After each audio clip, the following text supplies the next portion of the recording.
Patuloy na nagbibigay serbisyo, pag-asa at saya. GMA Regional TV, kapuso ng bawat Pilipino.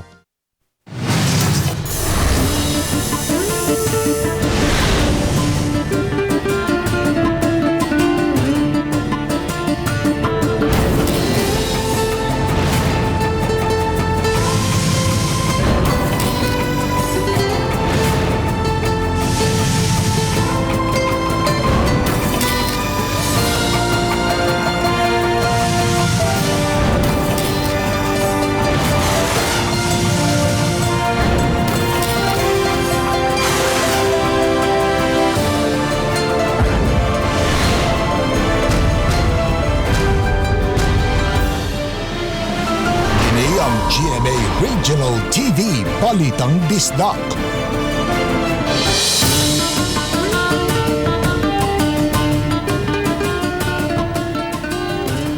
Mayong hapon na kini ang inyong GMA Regional TV, Balitang Bisdak. Ang bugtong kasaligan, kasandigan o kanangpan sa mga Bisaya. Ako si Bobby Nalsaro. Nga maghatod sa labing dako og mga nagunang balita nga mahinungdanon sa Central ug Eastern Visayas. Ako si Alan Domingo. Ako si Cecil Kibod Castro, live sa GMA Complex sa Dakbayan sa Sugbo.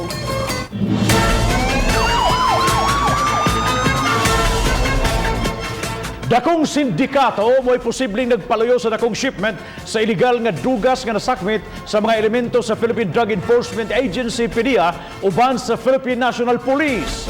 12 ka kilong shabu nga nagadidad og 81.6 milyones pesos ang nasakmit niadtong nakalabaing weekend. Ang maong mga shabu gipada pinaagi sa usa ka courier service. Aniya ang report.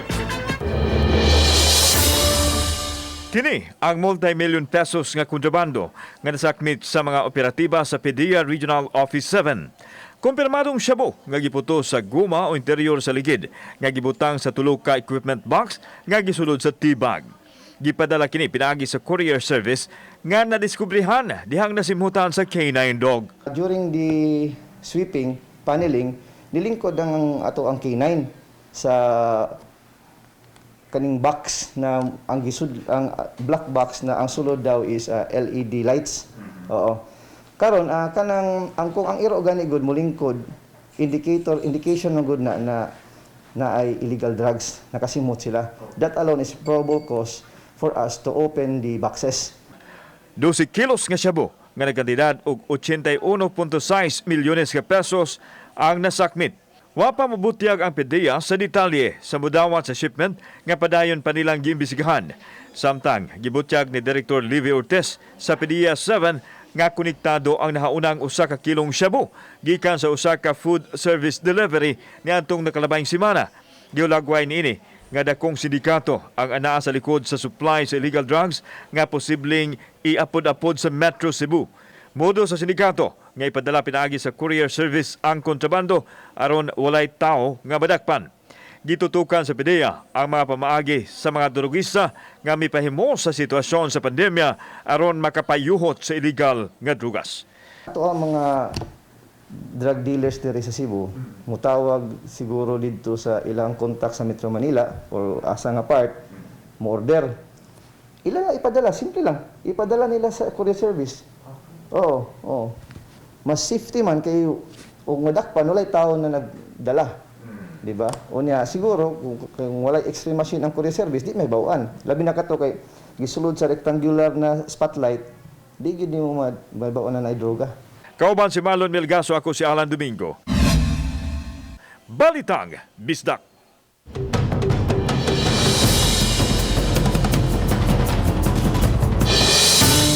Sa Mandawi City, gisugda na pag-apod-apod sa kaduang hugna sa Social Amelioration Program kon SAP Subsidy nga gipaagi kini sa money remittance sa outlets. Apan ng reklamo ang mga beneficiaries kagadiha human gilimitahan ang ma-accommodate nga mga tao. Ang detalye ni Nico Serino. Sayo pa lang naglinya na kini mga beneficiaries gawa sa money remittance outlet sa Barangay Sentro. Kagabi, nakadawat sila og text nga maklaim na ang ikaduha nga tranche sa SAP subsidy. Personal nga gisusi sa barangay kapitan ang dapit aron masiguro nga matuman ang social distancing. Wa man sad good may ma-advise nga karong adlaw manghatag sila. So at least ang advice na lang ta ba. Manaron nga ako na lang gituyok kay ako to yung gitanaw niya ma-maintain na to ang atong social distancing. Apan mga alas 11 sa buntag, kini na ang eksena. Akong gigiter karon sa mga 18 lang sa. Ay masayang ang inyong paglinya diha. Mitumaw ang mga reklamo human mipahibaw ang tagduma nga igo na lang sa balig 20 kataw ang pondo nila. Papaulion ang uban o papangitaon og lain nga branch. Nga magpliti-pliti ta ani. Masigag balik. Hindi ka kupra, balik na sa. Naglimit sila dito na po, nya dito sa may ibabaw estansya. Wala na sad kay wala naghuwat pa sila musud mo tagak ang bangko sa ilang kuan remittance. Mubalik na lang sad. Niining second tranche nga gipaagi sa mga remittance outlet makibhangan og 50 pesos ang dawatunon sa mga beneficiaries isip charge. Apan wa nila kini igsapayan, madawat lang ang gikinahanglan nga kwarta. Daghan na lang gini akong gidasir kay in kaso may parang di na magsigbalik-balik. Nagkuano kay ang plitihan sa tricycle pero bagig taong mahala. Oh. Para sa konsumo og ngay mga bayad sa mga utang-utang. Mahalag na po ang at least na item dawat. Uban ni June Solon, Nico Sireno, Balitang Bisdak.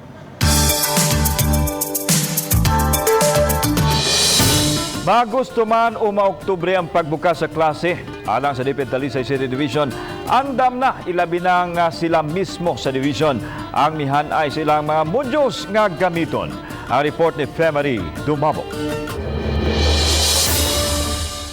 Hunyo pa lang paghuman sa training, gisugdan na dayon sa mga magtutulo sa Talisay City ang paghimo sa mga self-learning modular kits. Hinungdan nga mato sa Superintendent Dr. Evangelo Minarias nga maagosto man o Oktubre andam ra sila. 80% andam na gyud unta mi para sa August 24 opening.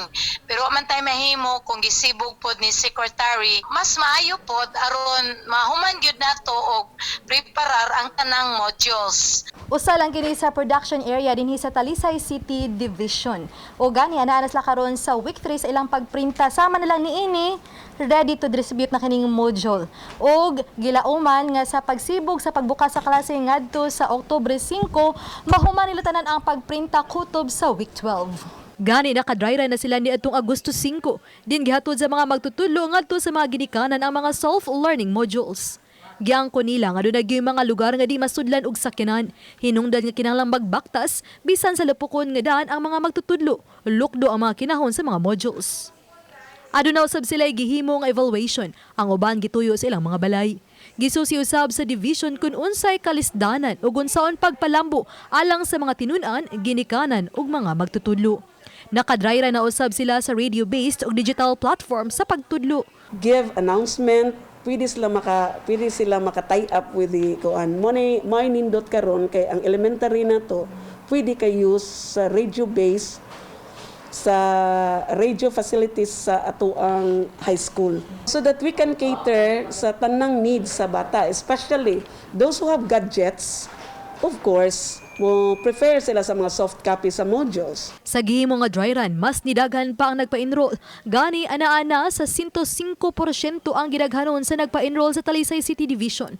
Kun 50,225 na itandi sa miaging school year, nga na lang sa dulan 48,000. Uban ni Rinante Ken Eunice. Ako si Femery Dumabok.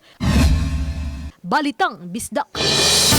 Gipatuman na sugad ni atong Sabado ang kamanduan sa pagsulob og face shield sa mga pasahero sa mga pampublikong sakyanan. Kadaghanan mituman hinuon niini apan aduna say wa makapalit og shield maong gibalibarang makasakay. Kini ang report ni Nico Sireno. Agosto 15 ang unang adlaw sa implementasyon sa No Face Shield, No Ride policy nga gimando sa Department of Transportation. Dinhi sa Sugbo, mabantayan hinuon nga kadaghanan sa mga pasahero na kaandam ng daan. Sa mga nagpaabot sa mga bus stops, nagsulob na sila sa shield, gawas pa sa face mask. Ang construction worker nga si Wilfredo musakay unta og bus gikan sa Fuente area padung sa Bulacau. apan wala pasakya kay wala magsulob og face shield. Muli lang ako, yung ko'y kapalit yung nganang ko na, para sa, ano ba? Sa sulti sa Doktor. Dili ko na sakay ko na o walay fish mo na. Shield. Samtang sa pier area mabantayan nga kadaghanan sa mga pasaherong manguliay nagsulob na sab og face mask ug face shield. Ang mga gwardya sa Cebu Ports Authority kun CPA mi-inspeksyon sa mga musud nga pasahero kung naka-face shield ba. Sinoy Bobby nagkugi unta pagtuyok sa dapit, pagpamaligya og face shield. Duha ka klase ang gitinda niya, tag 65 pesos ug dunasay tag 45 pesos. Apan matod pa, gamay ra ang namalit, maong menos ra gyud ang iyang kita. Kapalit na gyud sila. Naiuban jud nga nakapalit, wala na nadala. Yun, di man sila mo tatak ang Coast Guard og dili sila maka-fish shield. Mingaw ron, wala na jud. Mingaw na kayo. Kaya naka-fish shield man tanan. Niadtong Sabado mihimo og joint inspection ang kadagkuan sa LTO ug LTFRB7 kabahin sa bag-o nga palisiya. Matod ni LTO Regional Director Victor Kaindek, nabantayan nila ang 90% nga compliance sa mga pasahero ug mga drivers sa pampubliko nga sakyanan. Matod sa LTFRB ang mga drivers nga mopasakay og pasahero nga walay face shield pamultahon og gikan 5,000 sa unang offense, 10,000 dayon 15,000 ingon man suspension o cancellation sa prangkisa. Uban ni Marlon Melgazo, Nico Sereno, Balitang Bisdak. Tulo ka mga tao ang naangol human na nagkabangga ang usa ka motorsiklo ug usa ka pick-up sa may barangay poblasyon Dakbayan sa Lapu-Lapu. Adunay live update si Luan Merondina. May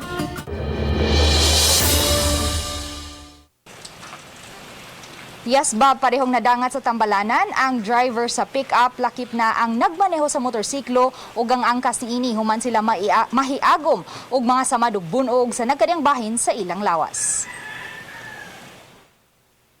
Sa kakusog sa impact, nangalagpot ang duha ka mga sakay ni ining motorsiklo nga sila si Julito Buton, 50 anyos, ug ang angkas ni ining si John Dungog, 20 anyos. Pareho silang nahiagom ug mga samad ug bunog sa nagkadiyang bahin sa ilang lawas. Samtang napiapi usab ang dung sa pick-up nga misangpot sa pagkapiit ug pagkaangol sa nagmaneho ni ining si Mark Louis Trigo, 33 anyos.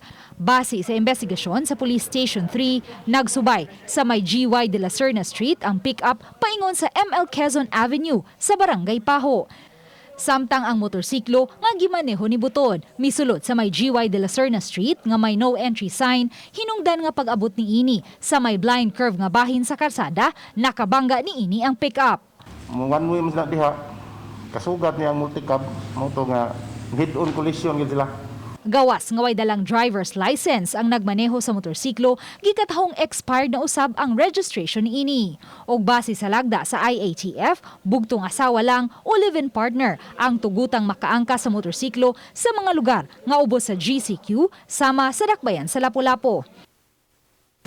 Bob, sa pagkakutlo ning balita, parehong wala pa makuha og habig ang mga biktima kay pareho pa silang nagpaalim sa Tambalanan. Nasayran sa RTV Balitang Bisdak gikan sa desk officer sa Station 3 nga unconscious ang driver sa motorsiklo dihang gidaki ni sa Tambalanan kagabi. Bob? thank you so much Luan Merondina sa imong live report.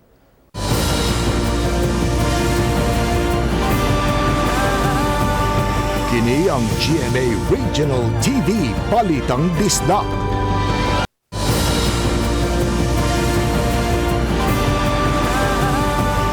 Kini ang GMA Regional TV Balitang Bisdak.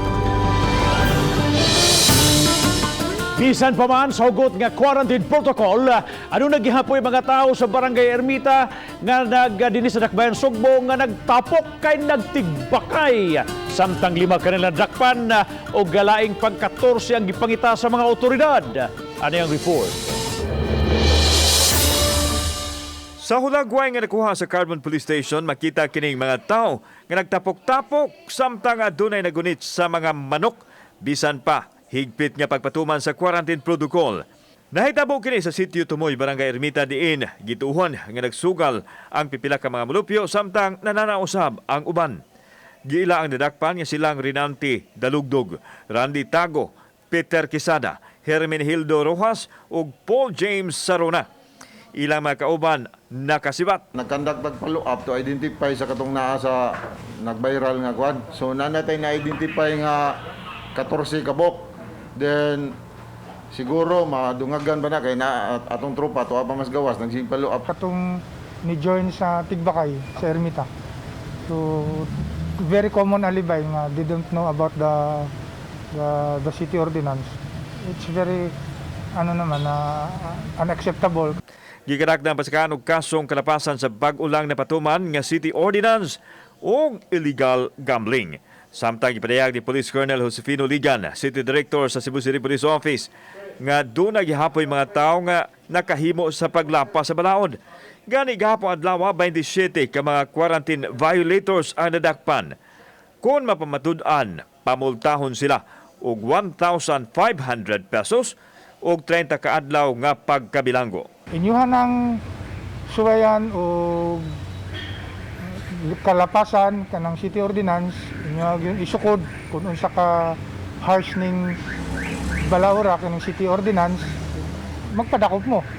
Kauban si Marlon Milgaso, ako si Alan Domingo. Balitang Bisdak.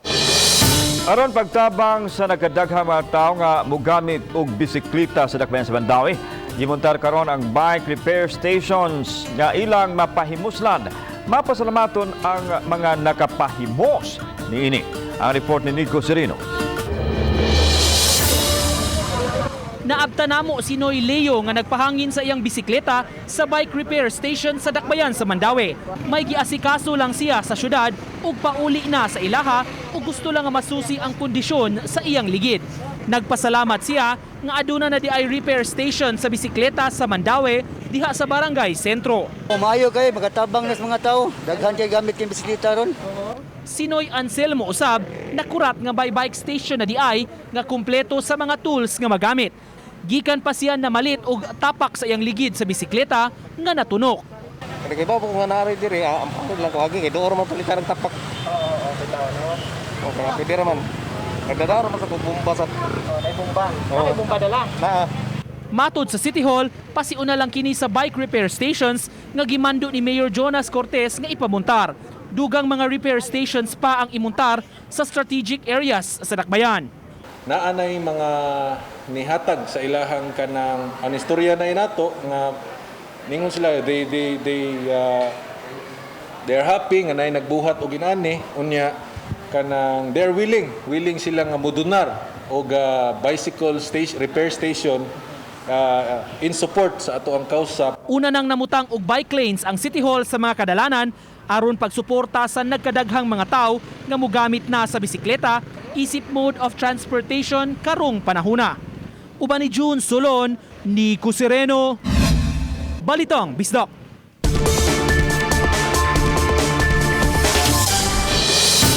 Traffic enforcer nga nakuhaan og hulagway nga padayong nagman sa trapiko bisan pa man sa pagsanap na sa tubig baha. Ato siyang ilailahon sa report ni Luan May Rondina. Miani og mga pagday gikan sa mga netizens kining video nga kuha ni Charles Vailoses kagahapon sa hapon sa may iskina Aviation Road ug Basak Road diin makita ang usa ka traffic enforcer nga miubog na sa tubig baha aron lang magiyahan ang mga motorista nga malikay sa lawom nga bahin sa baha. Sa pagsusi sa RTV Balitang Bisdak sa buhatan sa CTMS, among nasayran nga ang traffic enforcer nga nakuhaan og hulagway mao si Eddie Jimeno, 53 anyos. 20 katuig na siyang sakop sa CTMS og niadtong 2016 lang siya na promote isip inspector. Apan padayon siyang nagmatinud-anon sa iyang trabaho. Di man pwede kay ako inspector man ko niya.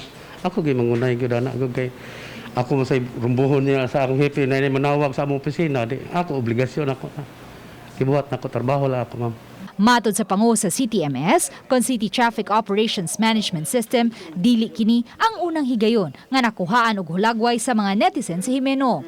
2018, miubog usab siya sa baha sa may UCLM Mandawi. Human masinati ang paghuot sa dagan sa trapiko sa dakbayan sa Lapu-Lapu ngadto na sa dakbayan sa Mandawi tungod sa nasinating pagbaha. Setyembre usab sa miaging tuig, nag-viral usab ang iyang hulagway nga nakuhaan sa usa ka netizen nga nagpasinguan sa may Basak Road samtang nagiya sa mga motorista. Di mo kumibungan niya, muubog ni siya. Kunya mo kanang labi na kadtong sa may hangar dapit, manay kon dito. Nagi siya dito kay labi na mabiriya sakyanan tabangan lang handos. Uban ni Godfrey Rilien, Luan Merondina, Balitang Bisdak.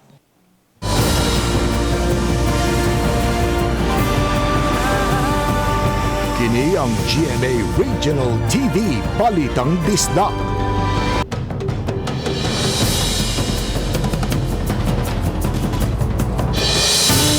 Second tranche sa pagpanghatag sa Social Amelioration Program konsap sa DSWD sa Dakbayan sa Trisay gisugdan karong adlaw. Unang-unom ka mga barangay ang naggisugdan ini pag-apod-apod og tag 6,000 pesos apan ini gigayon na pinaagi sa digital payment.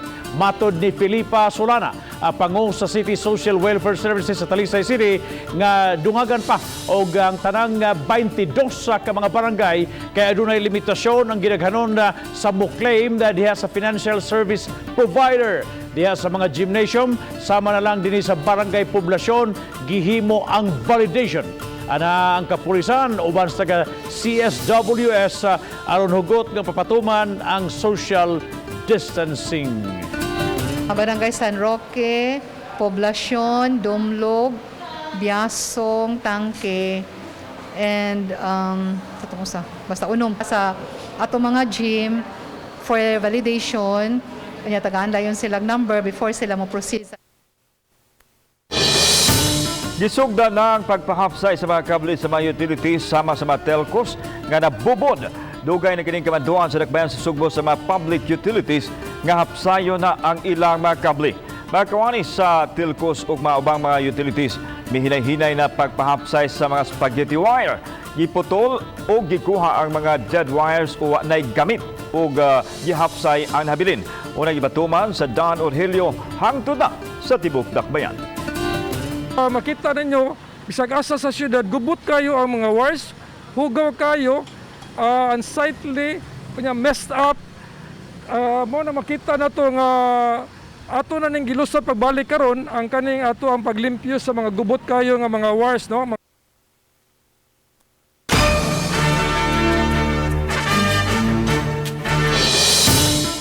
Pandemya gawas sa kalisod o kapait nga nasinati ana sa hinuoy mga maayong pangkitabo. Nakita ang pagtinabangay ug anaapoy uban nga mas migawas pa ang pagka-creative. Sama na lang niining usa ka teenager nga mas napalambo ang iyang talento ning panahona.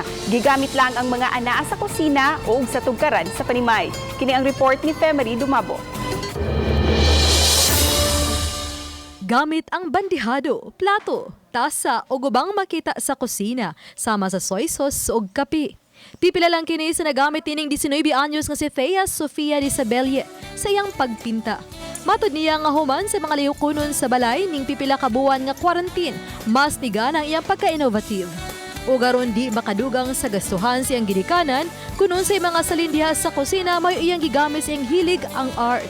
I want to try something new man sad, so mao to nang why not try sa coffee painting, mao to ako nakuanan na i-try sad na ako ang different na mga mediums na ako mga gamit sa akon mga artworks. So wala sad ko nakagasto og dako ato nga artworks kay naara sa kusina makita ra. Gigamit usab ni Thea ang mga eggshells, gagmay nga mga papel o mas napakita ang kaanyag sa mga bulak diyang gigamit ang mga petals ni ini sa gipang design nga gown o dress.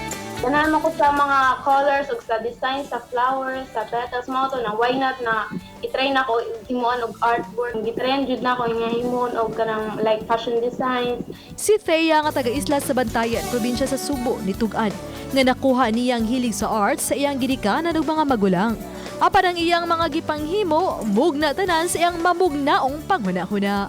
Pandemic ron niya ang mga tao like inang sad kayo at least ba nang makuha na ako ng ila feed like colorful makuha na sad nila nga napay positivity sa may napay mga manapay mga nindot nga butang nga dapat nila inang i-focus nindot sa feeling ni sa heart melting kayo niya inang daw na inspired ko nga mabuhat pa og more artworks ganit. Uban ni Rod Prado, ako si Femery Dumabo.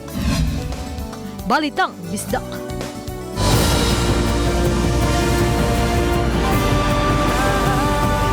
Kini ang GMA Regional TV Balitang Disdak.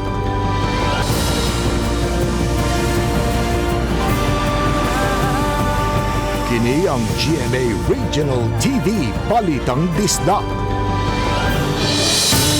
Kaso sa mga nataptan sa coronavirus disease sa tibuok kalibutan, kapin na sa 21 milyones. Hinoondulan sa 16 milyones usab kanila ang naayo na. Ani ang report ni Faye Marie Dumabok.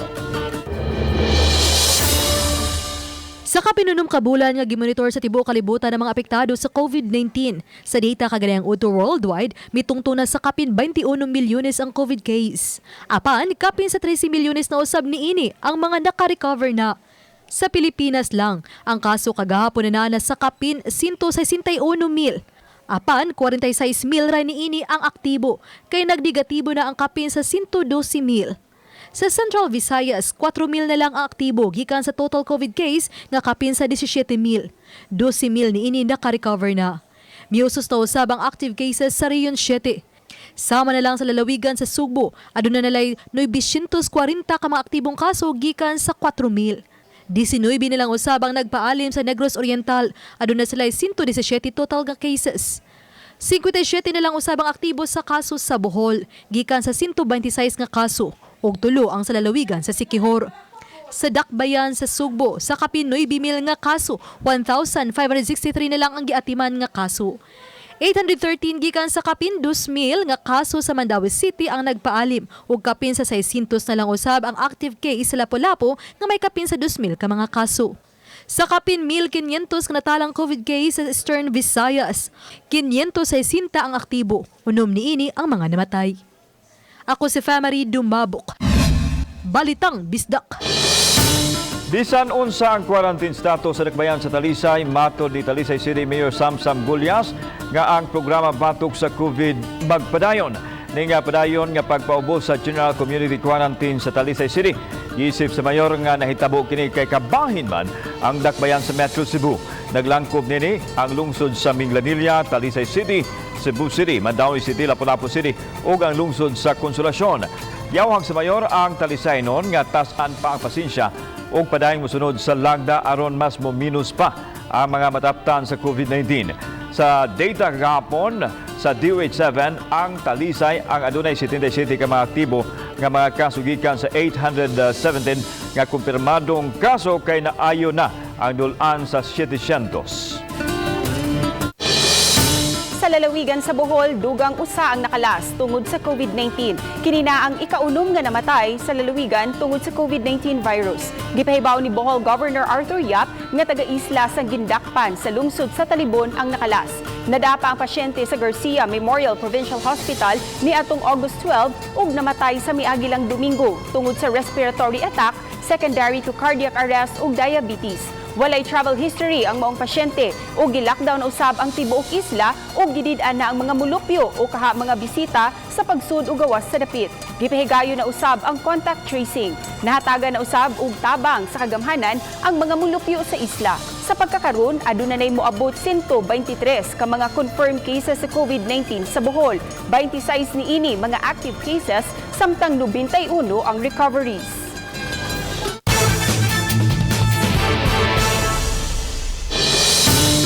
Bisan pa man sa nasinating pagbunok sa makusog nga awan, labing unang virtual bakasi sa Dinagat Festival nagmalampuson. Si Luan Mirondina sa report.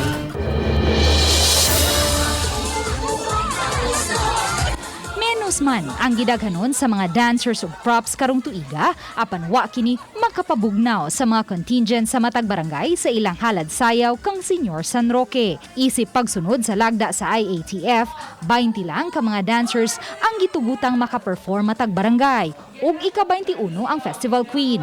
Gipahigayon ang sayaw sa bakanting dapit sa ilang barangay aron masigurong way daghang tao nga magtapok ug ang video sa ilang performance ang gigamit atol sa virtual bakasi sa Dinagat Festival. Ang mga Festival Queen lang ang gitugutang makapasundayag live. Isip pagtuman sa health protocol, silang tanan gipasulubog face mask ug may dala silang kaugalingong cover sa microphone. Wala usab magpauwahi si Mayor Mary Therese Toycho nga nag-ala Festival Queen usab sa iyahang costume ug mihalad og sayaw ngadto kang Senyor San Roque uban kang Father Ramil Baluran nga game usab kaayong misulub og costume ug misayaw uban sa mayor. Alas 5 sa hapon unta, gikatakdang sugdan ang virtual Bakasisa Dinagat Festival apan tungod sa pagbunok sa uwan. Nauswag kini dulan sa 2 ka oras. Usa ang inyong kapuso sa mga napiling mag-host sa Naaswing Festival. Samtang ang kanhi direktor sa Balitang Bisdak nga si Philostrate Natad usab ang nagpaluyo sa Naaswing Pasundayag. Ako si Luan Merondina, Balitang Bisdak. Mga kapuso, inyong makita kining maong episode sa official website sa GMA Regional TV sa www.gmaregionaltv.com. Bisitaha usab ang atong official YouTube channel GMA Regional TV o gi-click ang subscribe button alang sa mga init ug mga nagunang mga balita ug kasayuran gikan sa mga rehiyon. Daghang salamat sa mga kapuso nato. Apil na ang naa sa gawas sa nasod nga nakisayod sa mga dangko ug mga nagunang balita sa rehiyon. Ako si Alan Domingo. O gikan namong tanan dinhi sa Central ug Eastern Visayas, ako si Cecil Kibod Castro. Ang inyong balita, ang among balita, kay ang matag lokal nga balita mahinungdanon. Kini ang inyong GMA Regional TV Balitang Bisdak. Buong puso para sa Pilipino. Kini si Bambi Nalsaro, may hapon mga kapuso.